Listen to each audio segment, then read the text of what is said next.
Absolutely. So, we defeated in 3 months this jail expansion, and the ugly head of another proposal of a jail expansion showed up 9 months later, and we all thought, we just convinced you that this is not necessary and that your constituents don't want it. What are we doing?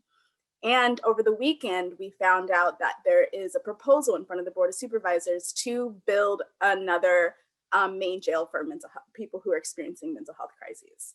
And we're like, what is happening? We know what's happening. There are people who are invested literally in incarceration of people, and they are bringing their proposals to the city or to the county board of supervisors. But I share that to say that we sat in a room together building a vision for our community. And what we didn't expect was that we were going to have such little time if we followed the pace of the county board of supervisors and the rate at which they propose harmful things for our community. If we are responding to everything they do all the time, we have no time to sit and build a vision together at all. Every single week, there's another harmful thing that's being presented to the county board of supervisors where we have to pull all of our resources, exhausting ourselves and those resources just to combat that narrative. And we've been doing it for 1.5 years now, and it is exhausting. We have to remind each other all the time to take breaks. And it's still hard. I wish that I could tell you that we have a solution, but it's absolutely something that we didn't expect, the ways in which the system works to exhaust us before we can actually make sustainable change.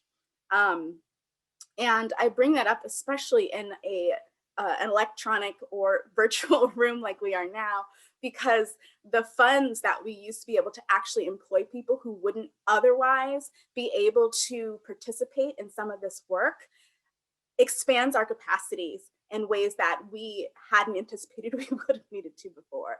So folks who are currently incarcerated or who are soon to be released wouldn't be able to participate and help us to change our narratives because they need jobs, right? They need to work full time.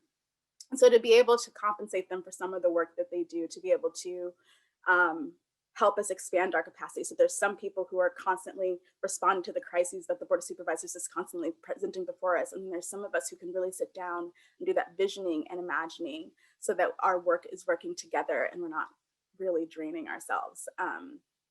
If somebody would have asked me when we sat in that living room what our biggest obstacle was going to be, that is not what I would have thought it would be.